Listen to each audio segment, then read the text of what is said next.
Ini adalah pembuat regulasi, harus diberesin. Dari Kominfo menyatakan Undang-Undang 44 tahun 2008 yang menyatakan bahwa menyebarluaskan terbuktinya di masyarakat hanya berdasar dengan mengeset tanggal bahwa umurnya di atas 19 tahun. Download lah dia menyebarkan secara gratis, berarti itu masuk ke pasal kriminal.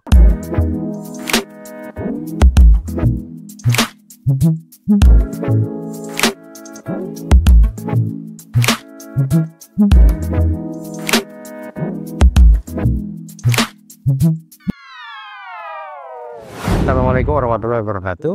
Selamat siang. Untuk episode kemarin saya sudah menjelaskan tentang apa itu kecanduan pornografi, apa itu kecanduan masturbasi, dan di episode kali ini kita akan membahas solusi dari kecanduan dua hal tersebut. Dari yang pertama tentang kecanduan pornografi terlebih dahulu. Pada kecanduan pornografi itu porsinya bagaimana? Sudah bisa dijelaskan di episode sebelumnya. Jadi di saat ini saya akan menjelaskan solusinya di saat kita itu memiliki kecenderungan untuk memiliki adiksi atau kecanduan terhadap pornografi. Sebenarnya ada dua cara ya. Karena kita tahu semua lah tentang yang namanya pornografi terbanyak itu dari mana. Yaitu otomatis dari internet. Kita pornografi paling gampang apapun itu paling mudah dari media sosial. Yang pertama di sini saya akan men-challenge teman-teman yang ingin berhenti dari kecanduan pornografi, yaitu adalah menghapus satu yang namanya VPN, yang kedua adalah situs-situs media sosial yang banyak menyebarkan tentang pornografi.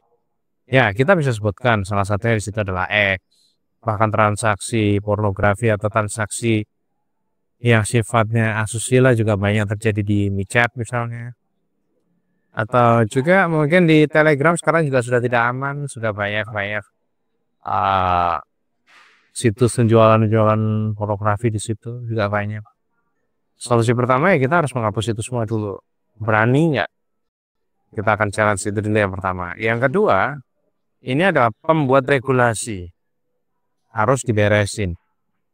Dari Kominfo menyatakan Undang-Undang 44 tahun 2008 yang menyatakan bahwa menyebarluaskan itu bisa ditindak pidana dan bisa diberikan denda material ya sebesar 2 miliar. Itu undang-undangnya sudah jelas, tetapi masih banyak situs-situs yang bisa menyebarkan.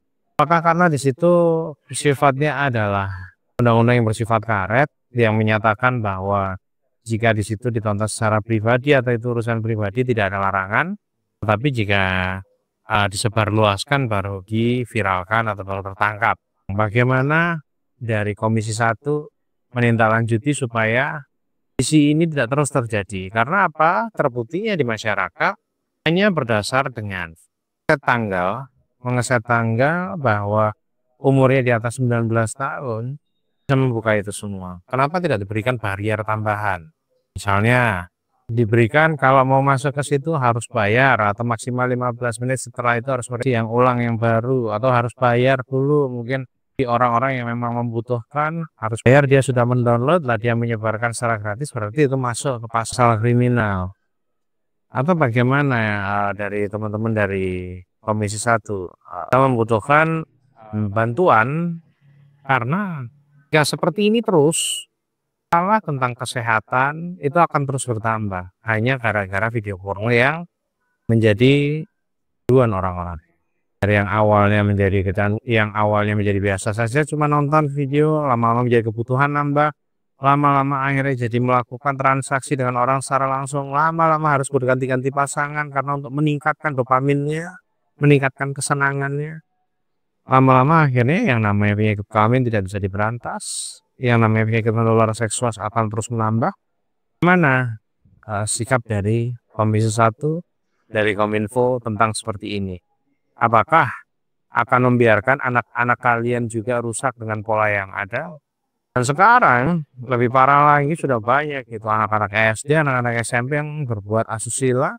Karena apa ya? Karena dia bisa menontonnya seperti itu, mencontoh, dan melakukan. Dan itu sudah dari kecil. Otomatis besar anaknya itu memiliki kebutuhan yang tambah. Orang tua ngecek handphone anaknya. Orang tuanya bagaimana mensikapi anak-anaknya. Yang sudah dengan berbagai macam kesibukannya masing-masing. Akhirnya membiarkan anaknya dengan penggunaan handphone tanpa diawasi. Atau gadget tanpa diawasi. Solusi yang lebih masuk akal dan itu sangat lebih mudah mendorong untuk menyelesaikan masalah adiksi. Solusi dilakukan dengan hipnoterapi itu ada banyak hal, ya. Dari yang satu mungkin kita bisa membenahi pola hidup, bisa membenahi tidur, bisa membenahi kebiasaan. Nah, yang awalnya biasanya nonton handphone itu melihat pornografi, di situ nanti kita akan switch dengan hipnoterapi saat nonton handphone atau memegang handphone yang ada hanya ingin mendengarkan musik misalnya. Saat malam hari yang orang-orang memiliki kebiasaan kesepian, kosong, mau tidur nggak bisa. Nah, di sini kita juga harus berani merubah dengan hipnosis. Salah satunya adalah saat jam tidur itu jam 9, jam 10 handphone harus dimatikan atau hanya di gray screen. Artinya munculnya cuma warna hitam doang di handphonenya. Ya, dengan seperti itu kita bisa menggeser kebiasaan yang awalnya memberikan stimulasi kepada otak untuk bersenang-senang di saat malam hari, akhirnya di situ memberikan stimulasi otak untuk tidur. Jadi dengan seperti itu kebiasaan untuk nonton pornografi, video porno sangat dikurangi. Jika secara pribadi kebiasaan itu tentu sangat sulit dilakukan, tetapi dengan hipnoterapi kita bantu menjadi lebih mudah semuanya. Dan itu akan lebih cepat juga. Jika menggunakan secara pribadi mungkin butuh waktu berbulan-bulan dan ada withdrawalnya, mungkin bisa kambuh di tengah-tengah, nggak tahan nonton lagi. Dengan hipnoterapi mungkin hanya hitungan minggu kita sudah bisa melepaskan kebiasaan itu dan kemungkinan untuk withdrawal kita bisa tekan dengan hipnoterapi juga. Jika orangnya mulai mau atau siapapun yang merasa adiktif itu mulai mau memperbaiki diri, itu bisa mulai mendengarkan tentang ceramah-ceramah keagamaan. Mengingat ya, dulu kemarin ada situasi yang viral, ada seorang yang transgen atau seorang baji tiba-tiba nonton film siksa kubur, tiba-tiba sadar ya. Nah, di situ juga mungkin bisa dicoba untuk mendengarkan ceramah-ceramah tentang keagamaan. Karena di sini semuanya adalah kalau dengan keagamaan itu pasti akan lebih smooth arahnya. Atau ya paling gampang salah satunya juga nonton video-video di channel Hipno Akbar ya. Pakai i-hipnonya ya. Jadi di situ akan banyak video-video tentang kesehatan yang insya Allah akan bisa merubah kebiasaan buruk menjadi lebih baik.